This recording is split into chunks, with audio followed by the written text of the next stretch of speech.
Dari keroncong kita coba bergeser ke kuliner, Ganang Parto dan kuliner. Di postingan sosial media Mas Ganang, saya lihat Anda masak gitu ya, menu-menu Sunda, menu Jawa, dan kadang juga Anda posting soal hasil makanannya, proses belanjanya.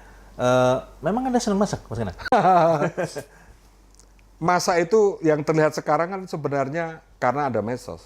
Tadi Anda ingat bahwa karena saya jauh dari mana-mana di desa, sekolah saya SMP itu kan masuk siang. Saya itu menjadi korban, bukan korban ya, ibu saya suka nyuruh saya gitu. Belanja, karena adik saya dua-duanya masuk pagi. Jadi waktu itu ibu saya bilang, "Le, ibu mau masak ini tolong bantuin potongin kacang panjangnya ya," motongin. Saya lihat, oh masak itu begini.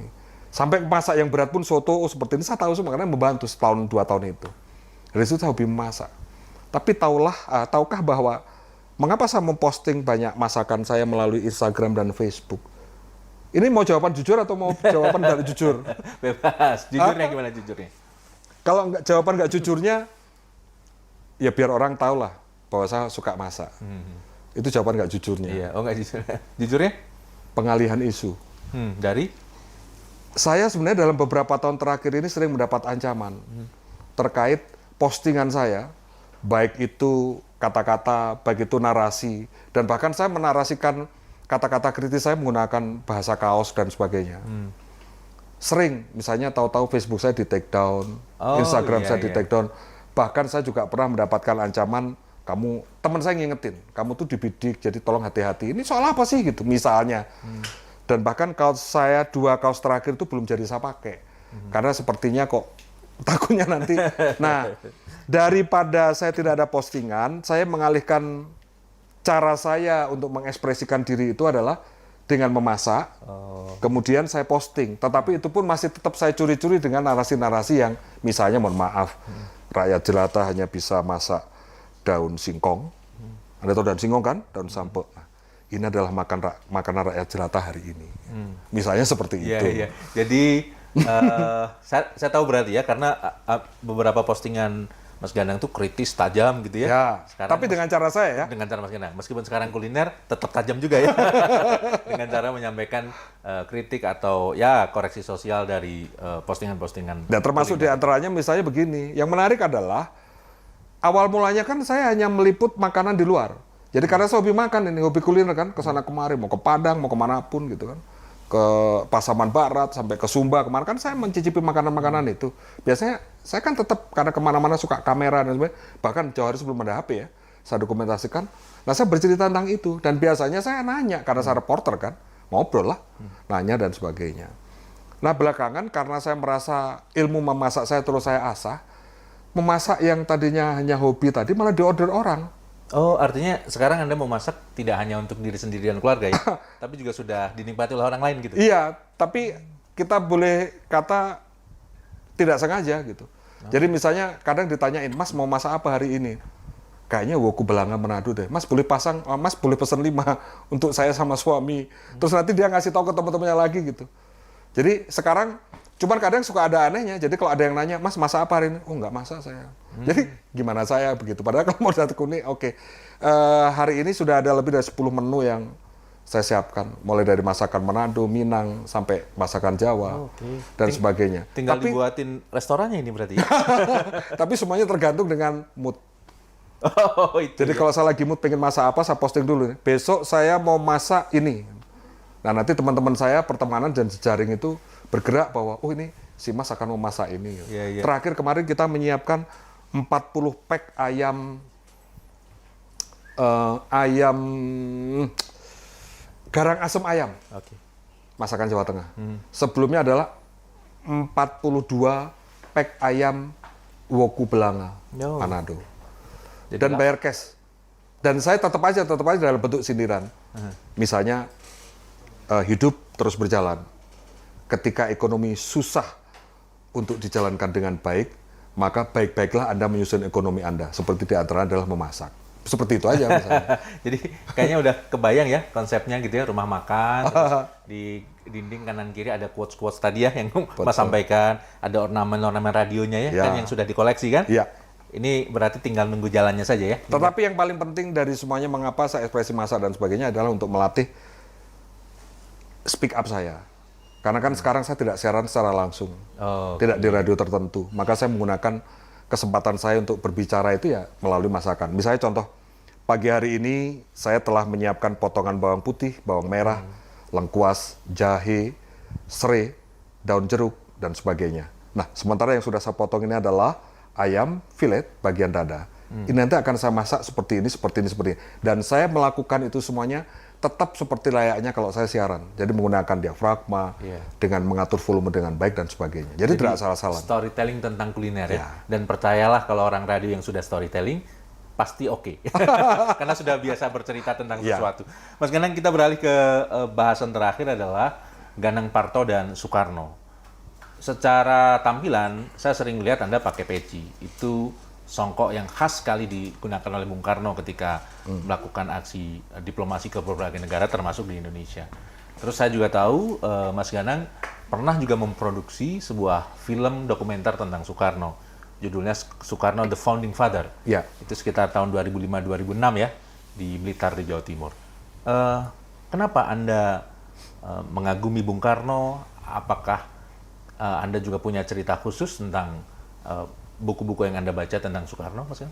SMA itu saya mengikuti program yang namanya LDK, Latihan Dasar Kepemimpinan, dijaring untuk menjadi pengurus OSIS ya.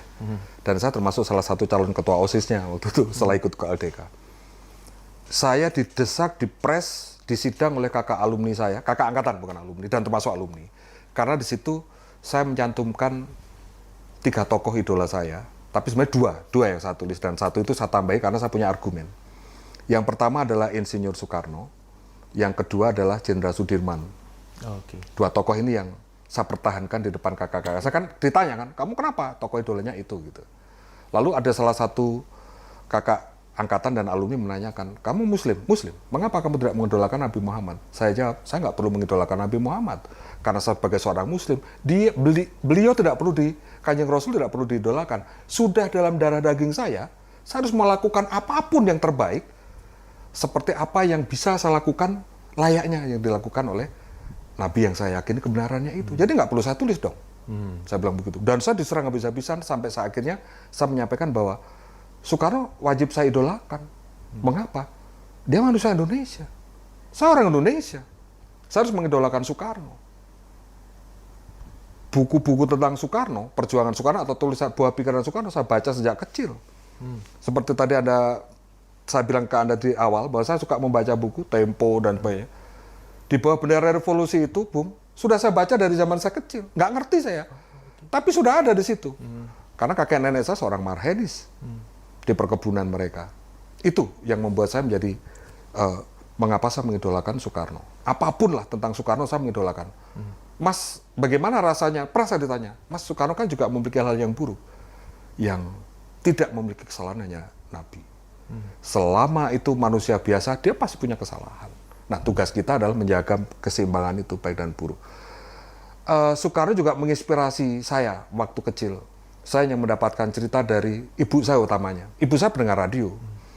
Ibu saya itu cerita, Le, dulu di rumah mbahmu itu, di rumah kakek nenekmu itu, kalau Pak Karno pidato, itu rumah depan, kan tadi saya bilang ada pendopo, itu penuh oleh orang-orang, satu desa bahkan desa lain datang, dusunnya datang, hanya untuk mendengarkan pidatonya Pak Karno. Nah dari situ kan saya terus kemudian ketika di Bandung sudah bisa mencari sendiri kaset-kaset Bung Karno kan pidatonya, itu saya dengerin. Dan ternyata betul, nah sejak saat itu saya juga dari kecil sudah mengidolakan, ini orang model apa sih? Presiden pertama kita, proklamator ini kok begitu hebatnya, begitu pidato menggerakkan orang. Luar biasa dahsyat. Barangkali yang membuat saya akhirnya juga memilih radio, menjadi pembicara, menjadi komunikator, menjadi orang yang bisa ngomong di depan publik. Yang memicu diantaranya adalah karena saya mengidolakan Soekarno. Setiap kali ngomong ditata dengan baik, meskipun pakai skrip, meskipun pakai naskah. Kemudian yang kedua adalah, saya rasa orang Indonesia itu mengekspresikan kecintaan ke tanah air, ke bangsanya, itu punya cara masing-masing. Tapi Soekarno memiliki cara yang luar biasa dahsyat. Luar biasa dahsyat mencintai negeri ini. Memberi nama putra-putrinya dengan nama Indonesia banget, bahkan Sanskerta. Lukisan-lukisan alam indah Indonesia, semuanya ada. Ketika dia nanya kepada siapapun, kita udah punya istana belum? Belum. Yang ada istana sekarang mulai dari Puncak Bogor, di Bogor, di Jakarta, di Puncak, semuanya adalah peninggalan Belanda. Oke, kita harus buat istana sendiri untuk mewujudkan bahwa itu kecintaan dia. Dan saya rasa quote-quote-nya Bung Karno begitu membumi ke Indonesia. Nah, saya merasa tidak bersalah ketika saya harus mengidolakan Soekarno sampai detik ini, sampai kapanpun. Atribut-atribut yang membakar semangat, kemudian identifikasi tentang Bung Karno dan sebagainya, saya selalu gunakan itu sebagai penanda bahwa saya orang Indonesia. Saya mencintai negeri ini, begitu. Alam bawah sadar kecintaan Mas Ganang tentang Soekarno itu juga yang membawa Mas Ganang akhirnya hijrah ke Bandung, jangan-jangan ya. Karena ternyata Betul. Soekarno besar dan pergerakan banyak dilakukan di Bandung. Rohnya sampai ke sana. Tapi saya juga mohon maaf, masa sih hanya gara-gara gitu terus mengidolakan Soekarno? Tentu banyak teman-teman yang pemikir, ahli dan seorang sejarah yang melebihi itu. Saya menikmati membaca Soekarno itu sampai ke situs-situs yang pernah didatangi beliau, gitu kan? Karena apa? Ya kecintaan itu tadi untuk menumbuhkan kecintaan kita. Ada kaitannya juga ketika, oh ternyata saya mencintai keroncong. Bung Karno juga seorang pencinta keroncong, seperti itu. Makanya, kalaupun ada orang lain yang tidak menyukai Soekarno, monggo saja. Mangga, tenang, kita punya idola masing-masing. Tapi buat saya, mengidolakan Soekarno adalah sesuatu hal yang sebagai anak bangsa, saya rasa nggak salah. Nah, maka sampai detik ini, saya mengidolakan Bung Karno. Bung Karno. Mas, kalau kita narik benang merah tuh antara apa yang kita bicarakan, radio siaran, kemudian keroncong, kuliner, dan Soekarno. Apa kira-kira benang merah yang Mas Ganang bisa kaitkan tuh antara dua topik itu? Mencintai Indonesia itu tidak harus berjuang melalui pena dan kata-kata bak layaknya peneliti. Mencintai Indonesia itu tidak harus layaknya seorang sejarawan yang mampu memaparkan bagaimana bangsa ini ada sebelum prasejarah sampai hari ini. Mencintai Indonesia itu tidak harus Anda tunjukkan dengan sesuatu hal yang meletup-letup melalui sesuatu hal yang barangkali merugikan orang lain. Saya punya cara tersendiri, yaitu adalah menekuni dunia saya, yaitu radio siaran, mengemari masakan Indonesia melalui kuliner khas Indonesia.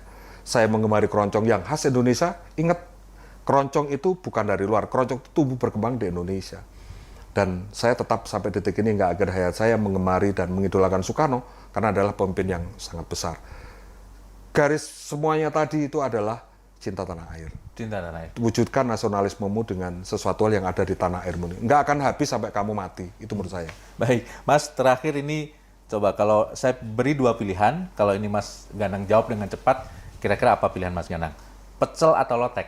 Pecel. Bandung atau Blitar? Blitar. Teh tawar atau teh manis? Teh tawar. Radio atau TV? Radio. Harusnya pertanyaan terakhir nggak harus saya tanyakan, karena saya sudah tahu jawabannya pasti Anda akan memilih radio. Mungkin mau kasih alasan beberapa hal pilihan tadi? Blitar buat saya sangat berkesan, karena di sana disemayamkan Bung Karno. Oh kan kamu tinggal di Bandung? Ya, Anda perlu tahu bahwa kalau Anda tarik garis lurus, Bung Karno ada 3B.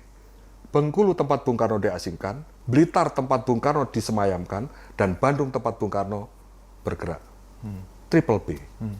Kemudian yang lainnya adalah hal yang aneh. Kalau saya suka kebanggaan ditanyain orang, kamu orang apa, orang mana, kerja di apa sebenarnya? Saya orang radio. Kalau Anda tidak percaya, Anda cek golongan darah saya saja R, yaitu radio. Terima kasih. Baik, terima kasih. Tepuk tangan teman-teman untuk Mas Ganang.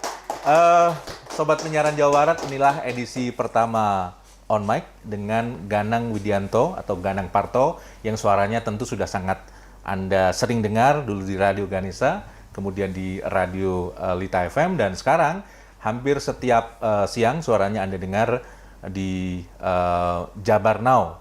Itu siaran serentak yang dikelola oleh PRSSNI Jawa Barat di 100 radio siaran di Jawa Barat. Hari ini adalah podcast On Mic. Kalau mic sudah on, semua bisa dibicarakan. Terima kasih, saya Basit pamit, sampai jumpa di edisi selanjutnya.